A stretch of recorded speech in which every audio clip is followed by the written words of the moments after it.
আমরা এবার আলোচনা করব চাহিদা এবং যোগান সমীকরণ থেকে কিভাবে ভারসাম্য দাম ও পরিমাণ চিত্রের সাহায্যে নির্ণয় করা যায় আমরা সেটা একটু আলোচনা করব। চাহিদা অপেক্ষক QD = 50 অন -7p এবং যোগান অপেক্ষক QS = -4 + 4p হতে ভারসাম্য দাম ও পরিমাণ চিত্রে দেখাও। তাহলে চিত্রের সাহায্যে এটা নির্ণয় করতে হবে। তাহলে আমরা এটা নির্ণয় করার জন্য দেখলাম যে দেওয়া আছে QD = 50 অন -7p এবং QS = -4 + 4p এটা দেওয়া আছে। আমরা জানি ভারসাম্য অবস্থায় লিখে আমরা ভারসাম্য দামটা নির্ণয় করে নেব। আগে QD ভারসাম্য অবস্থায় চাহিদা এবং যোগান পরস্পর সমান হয়। আমরা জানি ভারসাম্য মানে যেখানে চাহিদা ও যোগান পরস্পর সমান হয় সেটাই হচ্ছে ভারসাম্য অবস্থা। বা QD কত, এই যে 50 অন -7p = QS হচ্ছে -4 + 4p বা -7p -4p, অর্থাৎ এই -4p আমরা এই পাশে নিয়ে আসলাম আর এই পাশে আছে -4 আর 50 অন কে পাশে নিয়ে যাব, হয়ে যাবে -50 অন বা -11p, অর্থাৎ 7 আর 4 11 হয় আর মাইনাস এখানে হয় 51 আর 4 হচ্ছে 55 বা p = এখানে -55 আর এ পাশে 11 হচ্ছে গুণ আকারে হয়ে যাবে, পাশে গেলে ভাগ -11। অতএব p এর মান কত, এই মাইনাস মাইনাস কাটা যায়, 11 5 11 55, তাহলে পি এর মান হয় 5। তার মানে দাম হয় ভারসাম্য দাম হচ্ছে 5 টাকা এবং ভারসাম্য পরিমাণ কত, পি এর মান চাহিদা ও যোগান সমীকরণে বসাই। QD চাহিদা সমীকরণ হচ্ছে এই যে 50 অন -7p 50 অন -7p = এখানে হচ্ছে 50 অন -7, পি এর মান কত, পি এর মান পাইছি 5, তাহলে 5 বসালাম। তাহলে 50 অন -5 × 35, তাহলে 51 থেকে যদি 35 যায় তাহলে থাকে 16।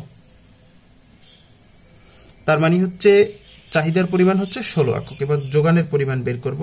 QS = যোগান সমীকরণ হচ্ছে -4 + 4p -4 + 4, p এর মান কত, p এর মান পাইছি 5, তাহলে -4 4 5 20, 20 থেকে 4 গেলে থাকে 16। তার মানে হচ্ছে দাম পাইলাম 5 টাকা এবং চাহিদার পরিমাণও 16 একক, যোগানের পরিমাণও 16 একক। তার মানে 5 টাকা দামে চাহিদা ও যোগানের পরিমাণ হবে 16 একক। এটাই হচ্ছে ভারসাম্য দাম এবং পরিমাণ। পরীক্ষাতে যদি এই চিত্রের সাহায্যে নির্ণয় করতে না বলে, অর্থাৎ যদি বলে প্রদত্ত সমীকরণ চাহিদা ও যোগান সমীকরণ থেকে ভারসাম্য দাম ও পরিমাণ নির্ণয় করো, তাহলে এই পর্যন্তই যথেষ্ট। এখন যদি চিত্রের সাহায্যে বলে তাহলে এটার ভিত্তিতেই আমরা একটা চিত্র আঁকবো। সেক্ষেত্রে আমাদের প্রথম হচ্ছে এই যে তথ্য পাইলাম এর ভিত্তিতে একটা সূচি তৈরি করতে হবে। আমরা সূচি তৈরি করি। সেক্ষেত্রে আমরা যে ভারসাম্য দাম এবং ভারসাম্য পরিমাণ পাইলাম তার ভিত্তিতে একটা সূচি তৈরি করব। আমরা সাধারণত ভারসাম্য যে দামটা এরকম 3টা ব্যবহার করে দাম, চাহিদার পরিমাণ, যোগানের পরিমাণ, উপরে সমীকরণগুলো লিখলাম। এবার এখানে দাম লিখবো, 3টা দাম দেখাবো, আবার 3টা পরিমাণ দেখাবো। ভারসাম্যটা দেখাবো, ভারসাম্যের আগে একটা দেখাবো, ভারসাম্যর পরে একটা দেখাবো। আমরা ভারসাম্যটা মাঝখানে লিখলাম, যেমন দাম হচ্ছে 5 টাকা, 5 টাকা হলে চাহিদার পরিমাণও হচ্ছে 16 একক, যোগানের পরিমাণও হচ্ছে 16 একক। এই যে আমরা পাইলাম 5 টাকা দামে। এখন দাম যদি এর চেয়ে 1 টাকা কম হয়, অর্থাৎ দাম যদি 4 টাকা হয়, তাহলে কি অবস্থা হয় আমরা দেখি।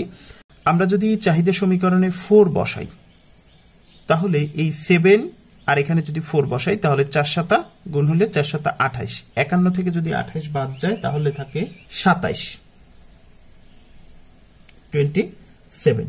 এবার এই 4 যদি আমরা যোগান সমীকরণে বসাই, অর্থাৎ এখানে যদি আমরা 4 বসাই তাহলে হবে 4 4 16, 4 -16 থেকে যদি -4 বাদ যায় তাহলে থাকবে হচ্ছে 12। এবার ভারসাম্য দামের একটা পরের দাম নির্ণয় করি। 6 ধরে নিলাম, ভারসাম্য দাম 5, তারপরে হচ্ছে 6 দাম।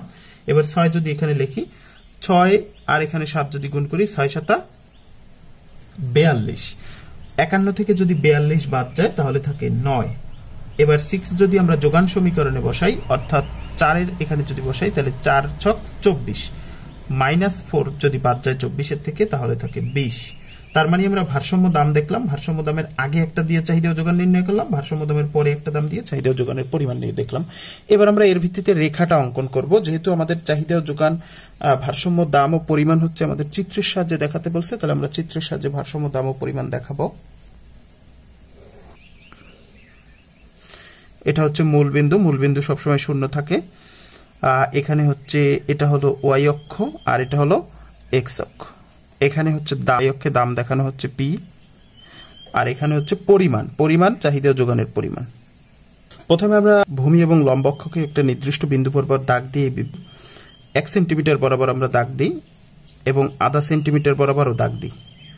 বিন্দু দিয়ে এগুলো চিহ্নিত করি, তাহলে আমাদের রেখাচিত্রটা আঁকার জন্য খুব সহজ হবে।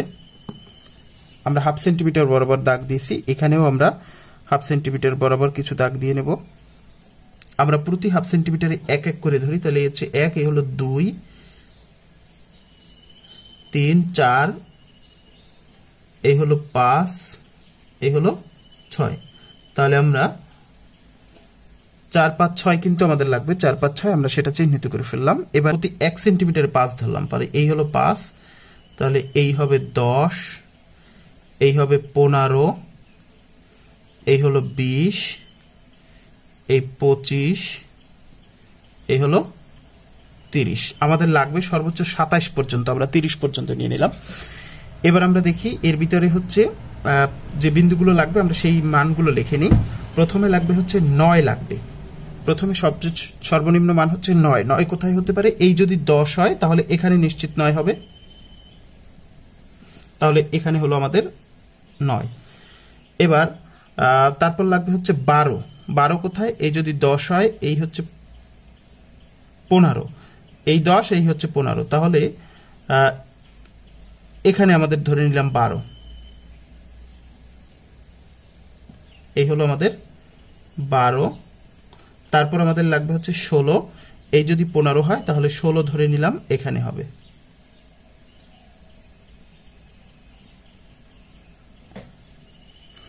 তারপর হচ্ছে লাগবে 20, 20 তো এখানে দেওয়াই আছে।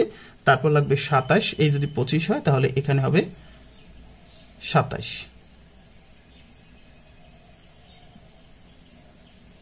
এই হলো আমাদের 27।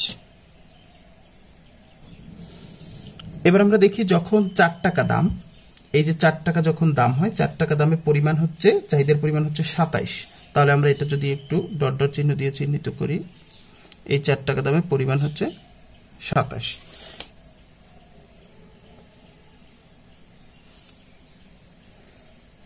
দাম যখন 4 টাকা, চাহিদার পরিমাণ তখন 27 একক।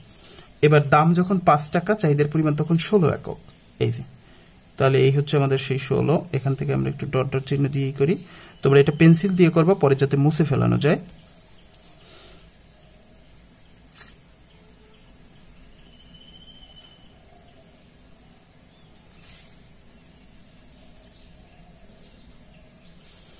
এরপর দাম যখন 6 টাকা, তখন চাহিদার পরিমাণ তখন 9 একক। এই যে হচ্ছে আমাদের 9 একক।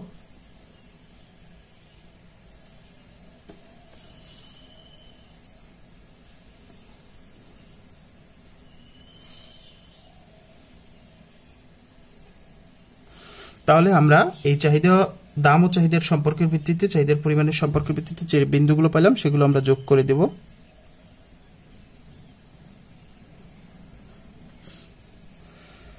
তাহলে এই হলো আমাদের চাহিদা রেখা, ডিডি চাহিদা রেখা।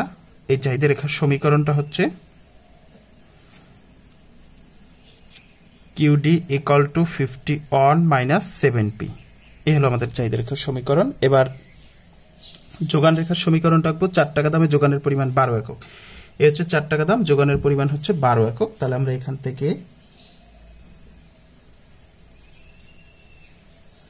এই 4 টাকা দামে যোগানের পরিমাণ হচ্ছে 12 একক, দাম 4 টাকা, যোগান হচ্ছে 12 একক। 5 টাকা দামে 16, এই 5 টাকা দামে হচ্ছে 16, এটা দেওয়াই আছে। এরপর 6 টাকা দামে হচ্ছে 20, 6 টাকা দামে হচ্ছে 20 একক। তাহলে এই যে 6 টাকা দামে যোগানের পরিমাণ হবে 20 একক।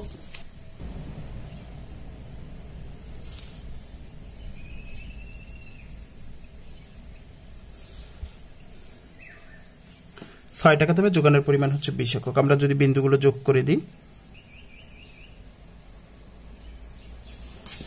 এই হলো আমাদের যোগান সমীকরণ, যেখানে যে সমীকরণটার নাম হচ্ছে QS ইকুয়াল টু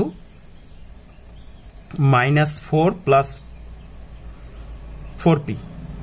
তাহলে আমরা এই পেলাম চাহিদা সমীকরণ, এই পেলাম যোগান সমীকরণ, আর এই পেলাম হচ্ছে ভারসাম্য বিন্দু ই, যেখানে 5 টাকা দামে চাহিদার পরিমাণ হচ্ছে, এই যে 5 টাকা দামে চাহিদার পরিমাণ 16 একক, এই যে চাহিদা রেখা অনুযায়ী, আবার 5 টাকা দামে যোগানের পরিমাণ, এই যে যোগান সমীকরণ অনুযায়ী 5 টাকা দামে যোগানের পরিমাণ 16 একক। এভাবে আমরা ভারসাম্য বিন্দু দেখাতে পারি। এখানে ই হলো ভারসাম্য বিন্দু। তাহলে তো আমাদের চিত্র আঁকা শেষ। তাহলে এটা হলো চাহিদা রেখা, আর এই এস এস এটা হলো যোগান রেখা। এখন আমরা একটু সংক্ষেপে ব্যাখ্যা দেব। প্রদত্ত চাহিদা ও যোগান সমীকরণের মাধ্যমে দাম ও চাহিদার পরিমাণের সম্পর্কের ভিত্তিতে ডিডি চাহিদা রেখা, এই যে দাম ও পরিমাণের চাহিদার সম্পর্কের ভিত্তিতে ডিডি চাহিদা রেখা, এবং দাম ও যোগানের সম্পর্কের ভিত্তিতে এস এস যোগান রেখা অঙ্কন করে ভারসাম্য দাম ও পরিমাণ দেখানো হয়েছে। এই যে যোগান রেখা অঙ্কন করছি যোগান সমীকরণের ভিত্তিতে, তারপর এখানে ভারসাম্য দাম ও পরিমাণ দেখানো হয়েছে। যেখানে ভারসাম্য বিন্দু আমরা আরো একটু লিখবো, যেখানে ভারসাম্য বিন্দু হচ্ছে ই বিন্দু অনুযায়ী ভারসাম্য দাম হচ্ছে 5 টাকা এবং ভারসাম্য পরিমাণ হচ্ছে 16 একক। এভাবে আমরা চাহিদা ও যোগান সমীকরণকে চিত্রে উপস্থাপন করে তার ভিত্তিতে দাম ও পরিমাণ নির্ণয় করতে পারি।